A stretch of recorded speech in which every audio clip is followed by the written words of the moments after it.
और इस बीच एक और ब्रेकिंग न्यूज सामने आ रही है। बाबा सूरजपाल से जुड़ी हुई बाबा सूरजपाल का पेपर माफिया से कनेक्शन भी सामने आया है। बाबा सूरजपाल राजस्थान के दौसा में जिस हर्षवर्धन के घर पर सत्संग किया करता था, उस हर्षवर्धन को पेपर लीक मामले में गिरफ्तार किया जा चुका है। आरोप है कि बाबा के दरबार की आड़ में पेपर माफिया पेपर लीक का गोरख धंधा चलाता था। ये नया खुलासा हुआ है, चौंकाने वाला खुलासा कि बाबा सूरजपाल का पेपर माफिया तक से कनेक्शन था।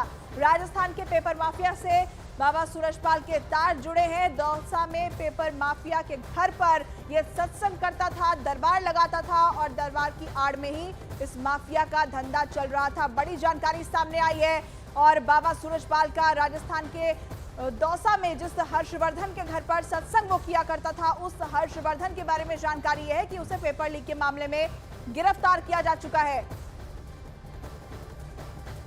नारायण साकार हरि उर्फ भोले बाबा की कुंडली जैसे जैसे खुलती जा रही है, कई राज से पर्दा उठता जा रहा है। अब भोले बाबा का कनेक्शन पेपर माफिया से भी सामने आया है।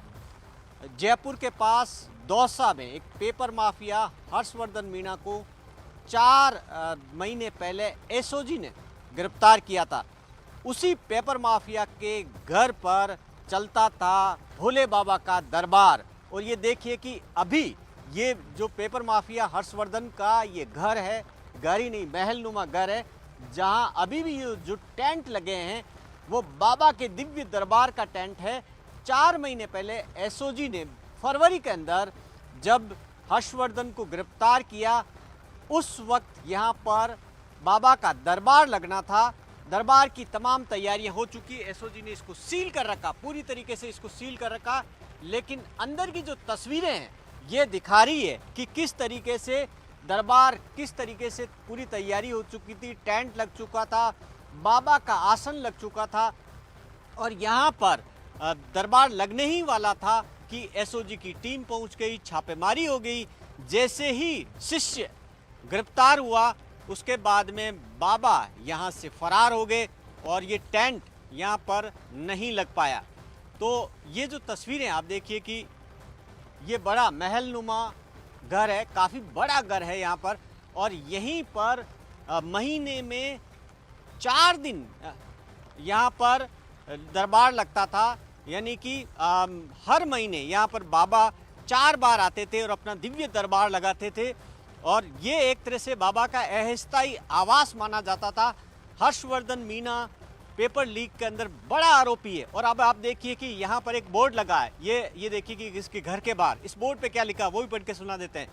देखिए कि ये बाबा की ओर से एक बोर्ड लगाया गया जिसमें सूचना अपने भक्तों को दी गई कि सभी देवी देवता तुल्य भाई बहनों के चरणों में प्रार्थना कि नारायण हरि जी महाराज महात्मा गांधी एवं एसएमएस मेडिकल कॉलेज जयपुर के डॉक्टरों के परामर्श एवं सलाह से ग्रामीण परिवेश की आबो हवा लेने एवं स्वास्थ्य लाभ के लिए स्वयं के निज प्रवास पर है। वर्तमान में कोई भी समागम यहाँ पर नहीं चल रहा, अतः प्रार्थना है कि नारायण हरि प्रवास पर आने का कष्ट न करें। निवेदक निज आवास दोषा। अब आप देखिए कि किस तरीके से बाबा पाखंडी है, कह रहा कि स्वास्थ्य लाभ के लिए बाबा अभी इस आवास पर दिव्य दरबार नहीं लगा रहे, जबकि हकीकत यह है कि उनका चेला हर्षवर्धन पेपर लीक में गिरफ्तार हो चुका है और इस दरबार को सील किया जा चुका है। पेपर माफिया के जिस घर में बाबा सूरजपाल का सत्संग होता था, वहां बाबा के लिए बाकायदा परमानेंट पंडाल लगा रहता था। पंडाल के अंदर बाबा झूले पर बैठते थे और यहाँ पर अनुयायियों की ऐसी भीड़ लगती थी कि पूरा इलाका भर जाता था। आपको इस पंडाल से अंदर की तस्वीरें हम दिखाते हैं। पेपर माफिया हर्षवर्धन के घर दौसा में जहां भोले बाबा दरबार लगाते, उसके अंदर की तस्वीर आपको बताते हैं। ये दरबार की तस्वीर है, दरबार नहीं है क्योंकि ये दरबार शुरू होने से पहले हर्षवर्धन गिरफ्तार हो गया, बाबा फरार हो गए। और ये तस्वीर है, आप देखिए कि टेंट लगे हुए पूरा यहाँ पर। अभी भी ये बाबा का ये झूला लगा हुआ है, यहाँ पर बैठते थे, फूलों की माला से बिल्कुल सजाया हुआ दरबार। 4 महीने पहले ये तैयार हुआ था। यहाँ पर आप देखिए कि पूरा किस तरीके से अभी भी पूरी तस्वीरें जो नज़र आ रही है पूरी तरीके से आप देखिए कि सजा हुआ। यहाँ दिव्य दरबार लग रहा था, सामने बैठते थे। और ये हर्षवर्धन का बड़ा घर है यहाँ पर, जहाँ पर दरबार लगता था। और आप देखिए कि जगह जगह पर कुछ कागज़ भी बिखरे पड़े हैं, वो देखते हैं वो क्या है। आप देखिए कि ये कुछ पेपर इस तरीके से बिखरे पड़े हैं। हाँ, ये देखिए कि ये किस तरीके से ये प्रवेश, ये फॉर्म थे जो इसमें दरबार में शामिल होने आती थी महिलाएं, उनसे भराया जाता था। इसके अंदर आप देखिए कि नारायण हरि सरकार की संपूर्ण ब्रह्मांड में सदा सदा के लिए जय जय जय जय जय सरकार। तो ये उसमें अब इसमें फ़ोटो लगा दी जाती थी, आईडी कार्ड, उसके बाद में पूरा नाम, डिटेल्स, आधार कार्ड नंबर, और नीचे आप देखिए कि किस तरीके से सेवादारों की सील होती थी। आप देखिए कि ये मुख्य सेवादार, इनकी सील के साथ में, और कौन इसको सर्टिफाई कर रहा है, पूरी डिटेल्स, पूरा खाका तैयार किया जाता था। और इसी खबर पर ज्यादा जानकारी के साथ अमित सिंह हमारे सहयोगी जुड़ गए हैं, सीधे उनका रुख करेंगे। अमित, कहां पर आपकी मौजूदगी है, क्या जानकारी आपके पास?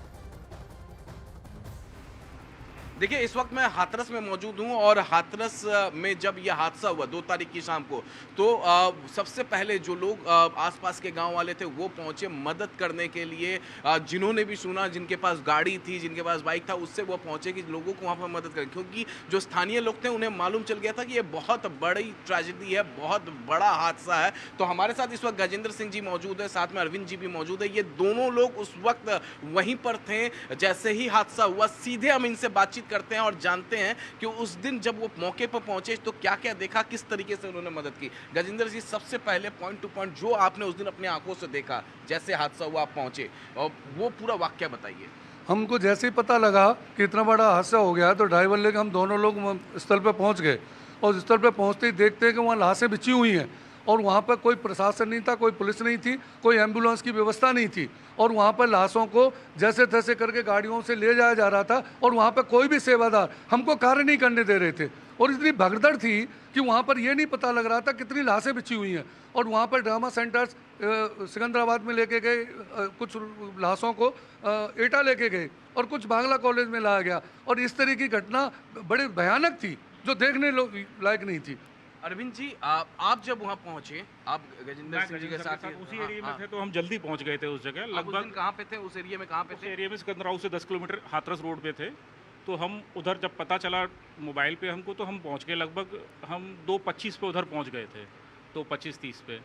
तो जब तक व्यवस्थाएं इतनी ख़राब थी, वहाँ पे पब्लिक बहुत थी, जूते चप्पल बहुत थे, पानी भी भरा हुआ था कई जगह, और उनके जो सेवादार थे वो काम नहीं करने देते थे ग्रामीणों को।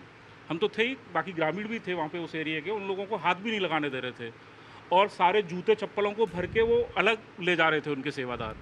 और उसके अलावा जो टेंट लगा था उसको भी डिसमेंटल करने में लगे थे वही लोग, बहुत जल्दी से डिसमेंटल कर रहे थे उसको, जबकि वो नहीं करना चाहिए था। और ना वो किसी को काम करने दे रहे थे, आम आदमी को घुसने भी नहीं दे रहे थे उस जगह। लेकिन स्थिति बहुत बुरी थी, बहुत उमस थी, बहुत घुटन थी, बहुत पब्लिक थी उस जगह। जब आपने ये सब वाकया देखा वहाँ पे, जब वहाँ सेवादार आम आदमी को वहाँ मदद नहीं करने दे रहे थे, आप लोगों को मदद नहीं करने, स्थानीय ग्रामीणों को मदद नहीं कर, उसके बाद आप लोगों ने क्या किया? शुरुआत में ये स्थिति थी, लेकिन जैसे जैसे पब्लिक बढ़ती गई तो वो लोग सेवादार खुद भाग गए थे उस जगह से। जब उन्होंने देखा कि बाहर के लोग बहुत आ गए हैं, गाड़ियाँ रुक गई, ग्रामीण आ गए और लोग उनको प्रेशर बनाना है उनके ऊपर, तो वो सेवादार खुद भाग गए थे उस जगह से अपने सारी चीज़ों को लेकर के। जूते कितने तादाद में वहाँ पर सेवादार मौजूद थे?